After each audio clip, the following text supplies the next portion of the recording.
Greetings, everyone. I want to talk to you guys about something that I find absolutely hilarious, and that is Joe Biden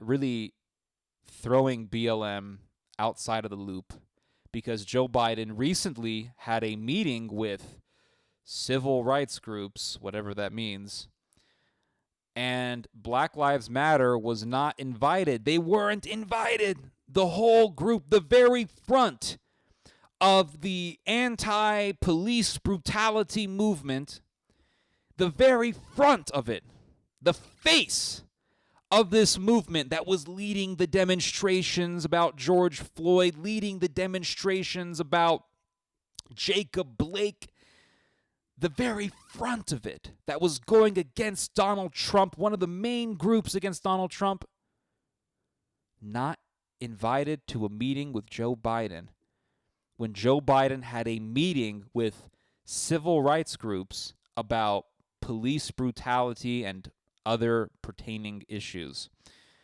BLM was not invited. And what does that really show us? Black Lives Matter is a tool. Black Lives Matter is a tool. Politicians on both sides use Black Lives Matter. Democrats use Black Lives Matter because BLM can rally up a lot of people. The movement itself, the ideology of Black Lives Matter, all of these things can rally up a lot of liberals to demonstrate in the streets against the police. And what happens? BLM will begin to push for Marxism. They will begin to push for anti-family ideology. They say themselves that they are against the concept of the nuclear family. They are against traditional marriage. They want to promote anti-family sentiments, and their own leadership has admitted that they are Marxists. So they are of the left-wing cause, and so the Democrats come in and they say, well, we are for the African-American community, so we support Black Lives Matter. And then the Republicans come along and they say, we are against Black Lives Matter. Look at all of this rioting on the streets. Do you want rioting on the streets? You don't want rioting on the streets? You don't want these hordes of rioters and protesters storming your suburbs? Vote for me. So BLM is beneficial for both the Democrats and the Republicans. And once a particular politician gets to his goal, fulfills his goal of in election victory, they drop BLM. They don't care about BLM. They don't need BLM. As long as BLM is no longer beneficial for them. Now, if you are a Republican and you have won office and BLM is doing some insidious stuff, you're going to point to BLM in order to get your base to support you even more. It's really all that simple. And Biden right now doesn't need BLM. If Biden were a Republican, yeah, he would need BLM, but it would be for the negative reason. He would need BLM to be a boogeyman, to make him look like the hero against BLM, to make him look like the solution against BLM, to make him look like the guy who's going to defend the country against rioters. This is what Trump did. But if you are a Democrat and you are trying to garner all of the support from the minorities and from African Americans, which is what Democrats have been doing for a long time, the last thing you want is BLM rioting in the streets, demonstrating in the streets. You don't want BLM doing that kind of stuff. You don't want Antifa doing the rioting because it makes you look bad because, well, you can't really condemn Black Lives Matter because that will hurt your African American base. But at the same time, you can't support the rioters, so it puts the Democrat in a difficult predicament. But that sort of situation is extremely beneficial for someone who is running as the opposition against the Democrats, someone who was running as a Republican. And this is what happened with Obama. Obama had all these riots happening in Ferguson under his administration. He was, in a way, a face for the movement because, being the first black president, it's quite obvious that your face is going to be used as a marketing tool, as a marketing representation for your movement. And so a lot of BLMers didn't really like Obama because Obama is not going to go full out in support of your movement because that doesn't really look that good. But at the same time, the perception that Obama was, in favor for the rioters and he was on the side of Antifa and that he was a communist, that perspective really helped Donald Trump because, well, Trump was elected in 2016, a year after the Ferguson riots. Remember what Martin Luther King Jr. himself said. There were all these riots that were taking place during that time, and Martin Luther King Jr. said something basically to the likes of, every time there is a riot, the opposition wins. And he was absolutely right. He didn't say it in those exact terms. But Nixon, a lot of support for Nixon came as a response to the riots that were happening at that time. So nothing has really changed. So BLM is pissed off at Biden. And they have been angry with him for a while now. I haven't really been seeing a whole lot of major support for Biden coming from the far left or from the BLM side of things. There's a lot of growing animosity, and I think that animosity is going to continue to grow because Biden cannot go full out in support for what these fanatics have to say. Because remember, there is almost no satisfying a fanatic.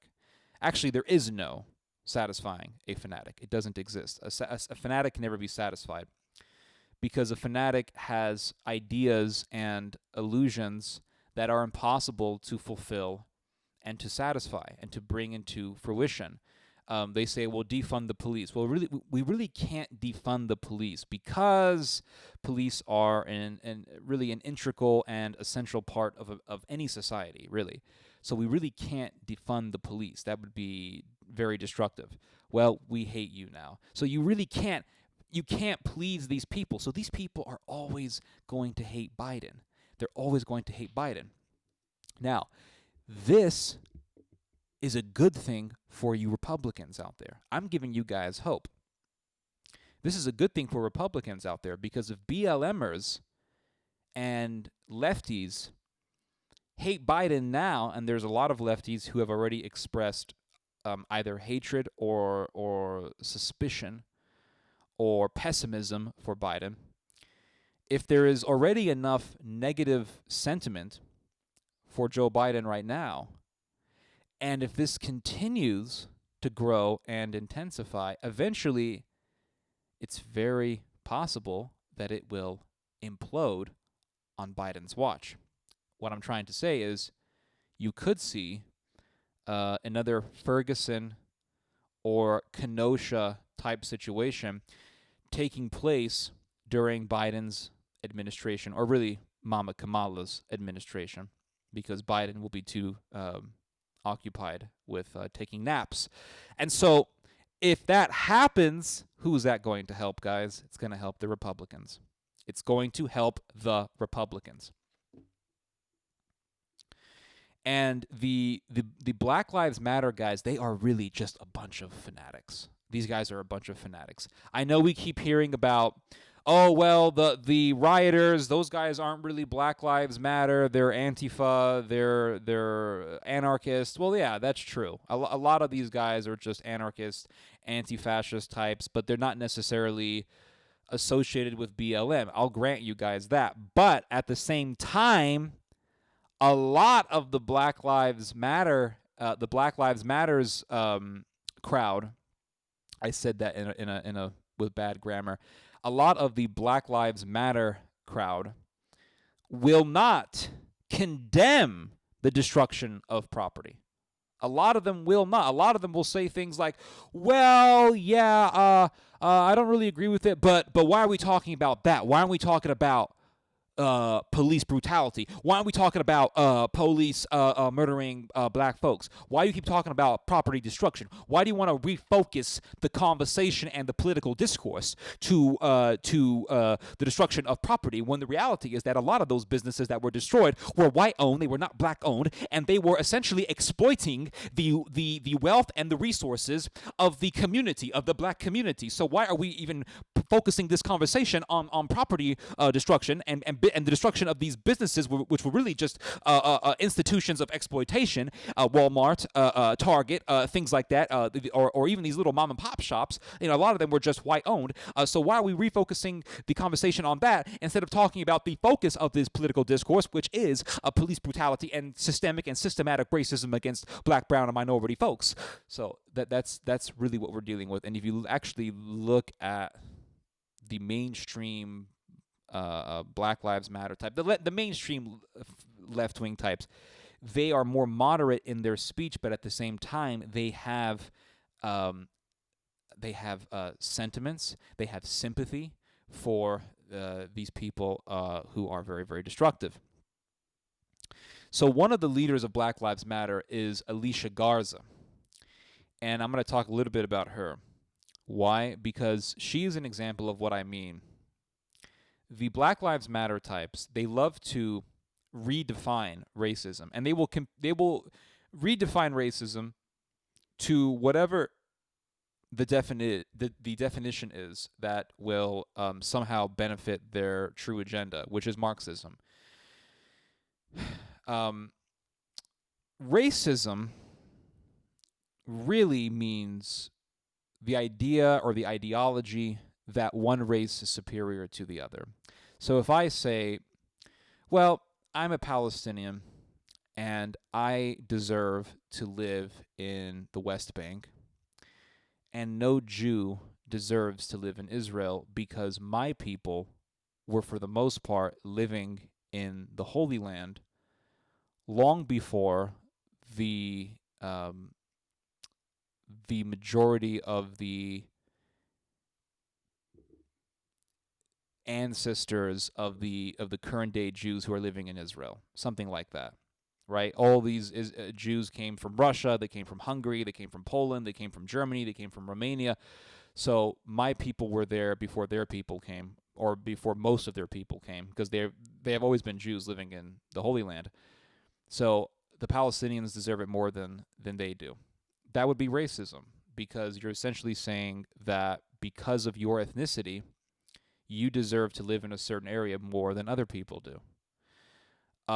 If I say, or let's say that that you have an Anglo-Australian, and this Anglo-Australian tells a Chinese Australian, well, my people have been here for centuries, really.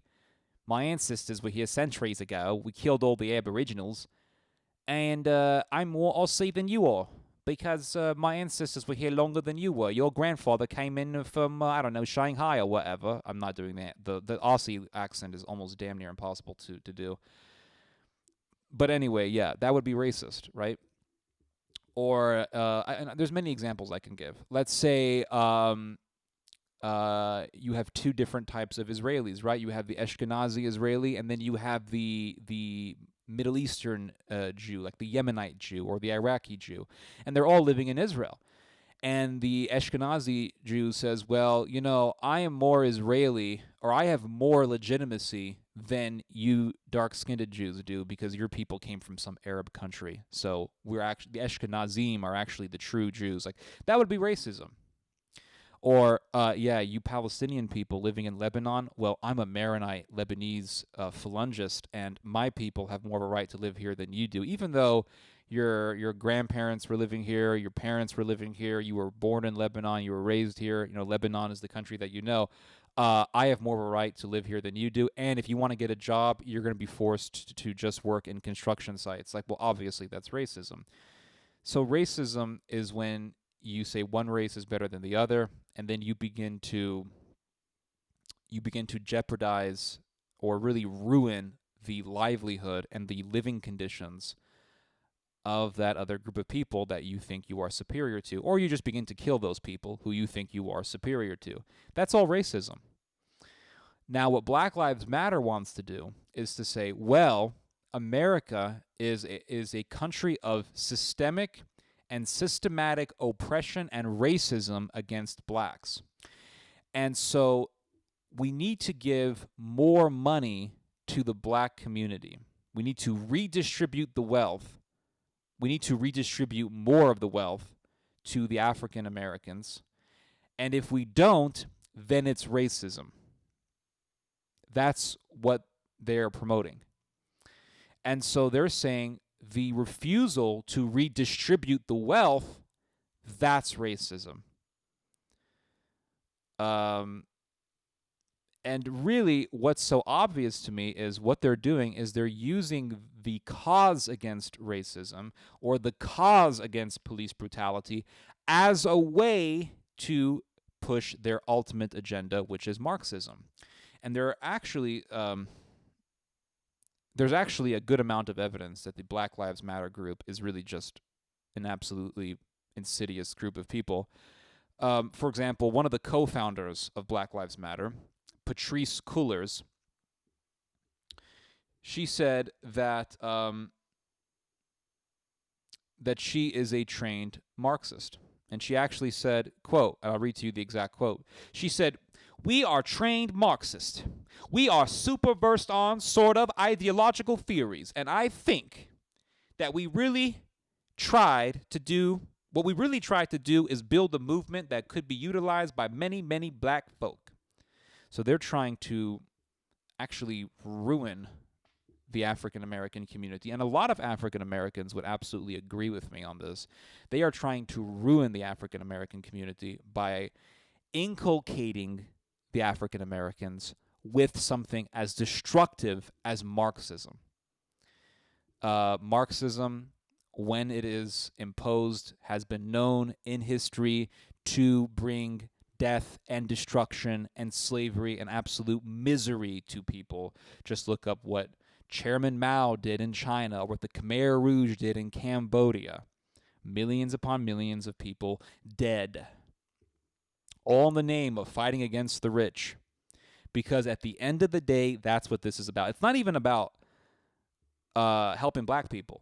Because if it really were the case, why are these people so viciously against, so vitriolically against conservative African Americans? Why are they so vicious against African Americans who are conservative and who don't agree with them?